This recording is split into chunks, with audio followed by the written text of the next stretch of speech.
सब कुछ एक आईने से शुरू हुआ। आमी हाल ही में अपनी दादी के पुराने घर में रहने आई थी। यह घर घने जंगलों के बीच पेंसिल्वेनिया के एक सुनसान इलाके में था। घर पुराना था, दीवारें चरमराती थीं और हर कोना किसी भूले बिसरे रहस्य से भरा हुआ लगता था। लेकिन जो चीज सबसे ज्यादा डरावनी थी, वो था सीढ़ियों के ऊपर लगा एक पुराना आईना। लंबा, भारी फ्रेम वाला, धातु की काली चमक से घिरा हुआ।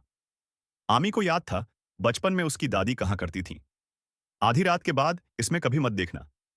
वो इसे बस एक बूढ़ी औरत का वहम समझती थी, जब तक पहली रात नहीं आई। उस रात हवा भयंकर गूंज रही थी। आमी सो नहीं पा रही थी और चलते चलते आईने तक पहुंच गई।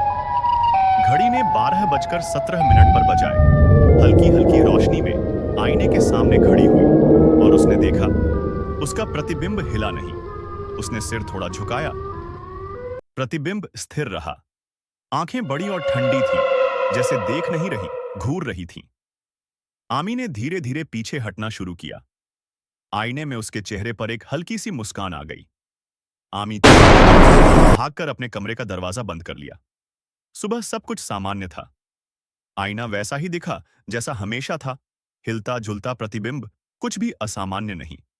लेकिन हर रात वो आईने की ओर खींचती चली जाती और हर रात आईने में कुछ गलत होता। चौथी रात प्रतिबिंब के होंठ हिले, जैसे वो कुछ कह रहा हो। आमी ध्यान से देखने लगी। मुझे बाहर निकालो, ये शब्द थे। वो डर के मारे दौड़ गई। उसने एक पुरानी चादर से आईना ढक दिया। लेकिन रात के ठीक 12 बजे चादर अपने आप फिसल कर नीचे गिर गई। पांचवीं रात प्रतिबिंब ने हाथ बढ़ाया।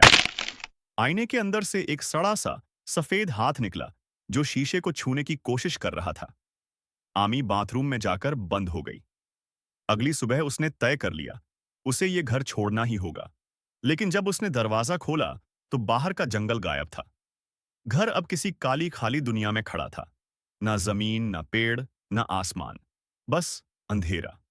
डर के मारे वो भागकर फिर से आईने तक पहुंची। आईने में उसका प्रतिबिंब गायब था। अब आईना उसके कमरे को दिखा रहा था, खाली। फिर आईने में से कोई निकला, उसी जैसा दिखने वाला एक इंसान, लेकिन आंखें काली, मुस्कान डरावनी। वो बाहर आ गया और आमी, उसे समझ आया, वो अब आईने के अंदर है।